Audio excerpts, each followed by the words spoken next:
Hello, dear friends. This is Kira Rudik, member of Ukrainian parliament and leader of the political party Holos. I'm speaking to you from Kiev, Ukraine.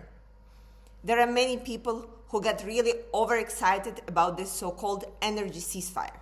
Today, I would like to provide a realistic breakdown of what that is. Before we start, please subscribe to this channel and like this video. Apparently, the idea was to give Ukraine a fighting chance against a total blackout in the middle of the cold snap, and it didn't work. Right now, when I'm recording this video, January 31st, Saturday, in the middle of the day, Ukraine is in a total blackout, which means we have no electricity in major cities. The subway trains are not running, there is no running water, and our energy workers are trying to fix it as fast as possible. However, we don't know if they will succeed. You can see that I'm using sunlight to record this video because we do not have electricity where I am as well. And we just hope that by the end of the day, there would be at least a couple of hours of electricity that will be provided. But let's go back to the energy ceasefire. So this is not a ceasefire per se, rather the information that we have received from President Trump's post on social media. Why is this important? When there is a ceasefire, an agreement between the parties, then there are consequences. What would happen if this agreement is broken? Right now, we know that it is just an ask from the President of the United States to a dictator, Putin. What is unique about this, that unlike previous times when President Trump was making statements about what he has agreed with Russia on, and Kremlin never confirmed, this time they have confirmed that yes, there was this request from American president and Russia will grant him this thing. So what we see right now is Russia has confirmed that they will refrain from attacking Ukrainian energy infrastructure by February 1st, which is tomorrow. So it was giving us like a day and a half, so we cannot call it again ceasefire.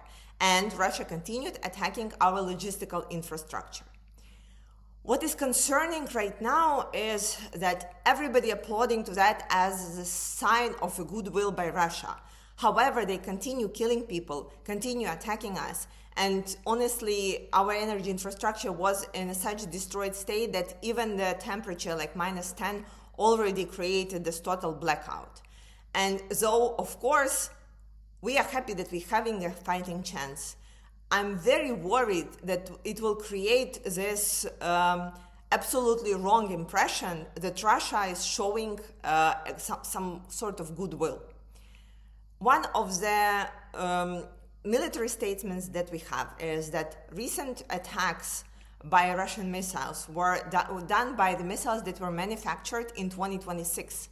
So it seems that Russia was already using not the missiles that they have stockpiled, but actually something that they have just manufactured, which means that perhaps they granted this 2 days ceasefire just because they didn't have enough of the weapons to attack us with.